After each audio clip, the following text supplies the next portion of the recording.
Okay, so a quick background. I have never been comfortable with political identities or ideologies. I've tried to stay as data-driven as humanly possible, so I can't claim to have ever been a right, or a left-winger or a progressive, or anything like that. But a basic understanding of economics, and climate change, and familiarity with what both the left and the right have to say about both, made it clear to me that the left was correct and the right was, well, wrong. And on social issues, well, those are a no-brainer. So because the facts led me there, for all intents and purposes, you can say I've been on the left, over the last few years. But starting in 2014, I began to notice a growing trend in, let's just call them, SJW outbreaks.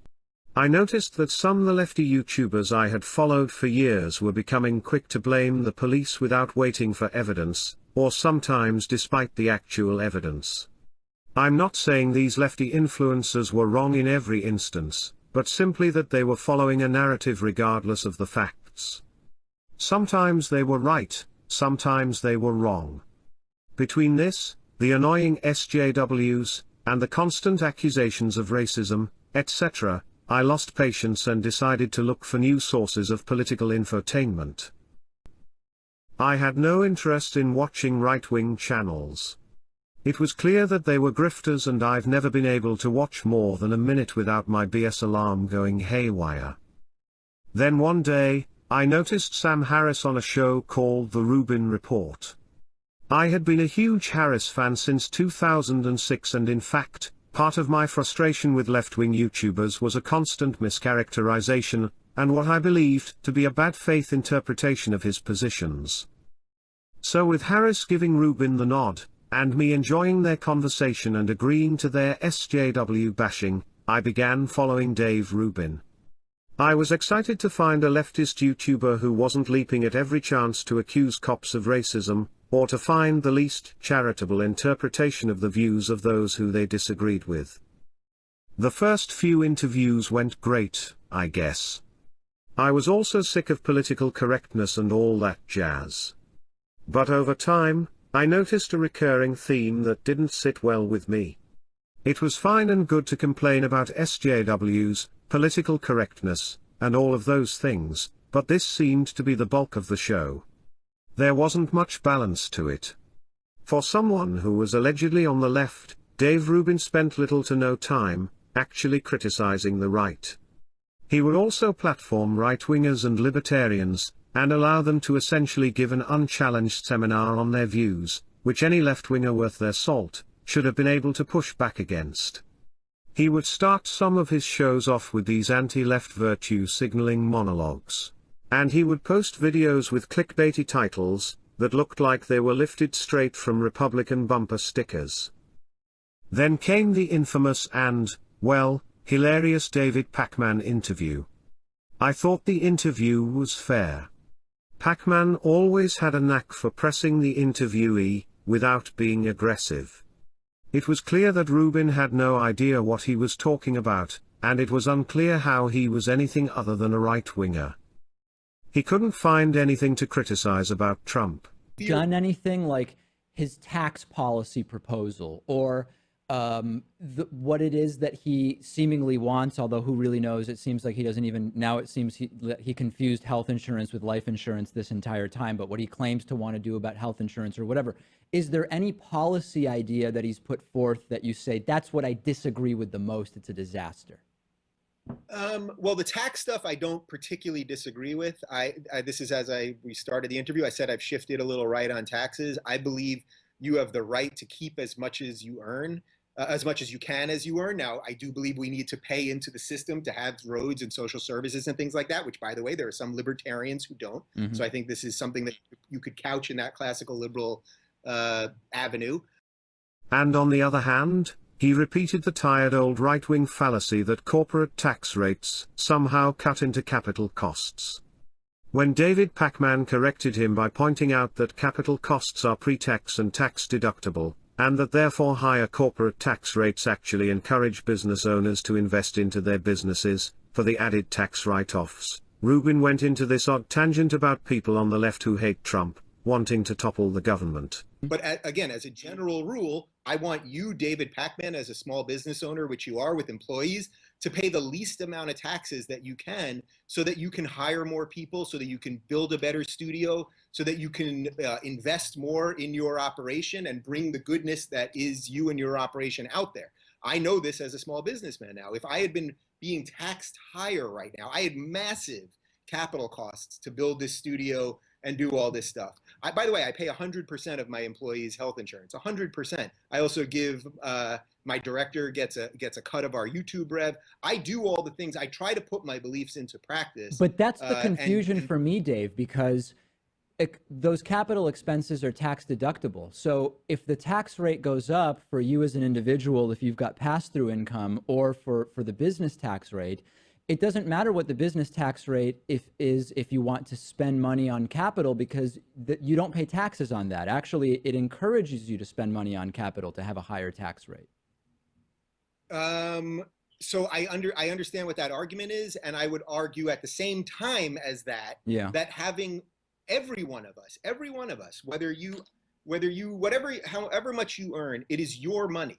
It is your money. We get taxed in all kinds of other ways with sales tax and everything else. I pay payroll tax and blah, blah, blah. And I would say the best way to, if you're on the left or you're a progressive and you hate Trump and you hate what this government has become, I don't think that the best answer is to topple the government and destroy this incredible experiment, which is what it is, this American experiment. I don't think the best way is to destroy it. I think the best way is to... At this point, I was 100% convinced this was a ruse on Rubin's part. In retrospect, I can't help but believe that Rubin was just planning his quote-unquote journey to the right from the beginning. Note how in his interview with Larry Elder, where he got steamrolled, he had no basic responses. Elder asks for data regarding systemic racism. Rubin couldn't even muster the MIT study showing that resumes with white names have far better responses than equally qualified resumes with stereotypically black names. Nor the fact that many of the problems that black people face aren't subject to showing up in a PowerPoint presentations, like being stared at and treated awkwardly in a restaurant, or in a new neighborhood, or not even being allowed to move into a particular neighborhood. I remember thinking, this was the worst leftist influencer I had ever seen. After this, Rubin would be happy to point out that Larry Elder had steamrolled him. Contrast this to his interview with Marianne Williamson. He continued to accuse her policies of being based on collective guilt, and she continued to correct him that it wasn't about guilt. Despite this, he repeated this falsehood in his post-dumpster fire Periscope. That it makes people attach emotions to themselves that have nothing to do with them as an individual. No, I don't, and that's never been my experience. I've been doing this for many years. People are smart, Dave. People are smart. There's no guilt there. I can't say I feel guilty personally. That's not what's happening. But I can see that my country this is a long and torturous relationship between blacks and whites in America. It goes okay, so that just might be a fundamental difference, and, and that's fine. I mean, I don't think I'm guilty of the past of anyone else. This is not about guilt. It's a difference between taking guilt and responsibility. There's a difference. If you have a company that takes over another company, you inherit their assets and you inherit their debts. You feel in a generation of young Germans so much guilt flushed out. Holocaust guilt has been flushed out. That's what we're talking about. We're ending the guilt. We're talking about getting past this torturous phase that's lasted for hundreds. There was a certain collective guilt to it that struck me as scary. Does that ring with you? No, not at all, but I'll tell you why. Great. There's a difference between taking blame and taking responsibility.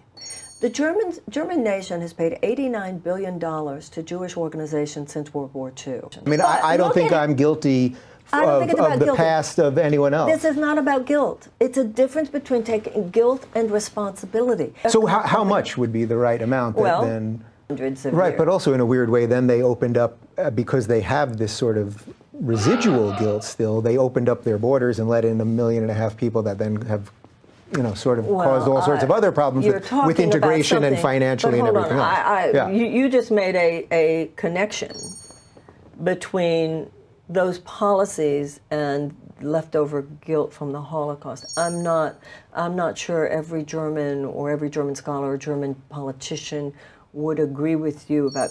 Well, I don't think everyone would, but I think many would. That there was a certain guilt that led. Yeah, but how would you explain that so many other countries over there did it as well? Well, that would be a whole other conversation about just sort of how the EU operates and sort of globalism and a whole bunch of other things. And then I pushed back on the moments where we really went into some collective guilt. But anyway, I think it was an interesting conversation, and I think... At this point, no one with half a brain and with their pulse on things really believes that Rubin was really a leftist, aka liberal, or the gay man who just got fed up with the left. No one really buys the grift at this point. PragerU still tries to pawn him off as the well-meaning liberal who got fed up and saw the light, but these boomer billionaires don't realize the YouTube audience isn't the Fox News audience. I would say that Rubin doesn't even get the same level of respect as Ben Shapiro. At least Shapiro appears to believe in the cause. He may be grifting, but he's grifting for a purpose he believes in. He thinks the ends justify the means.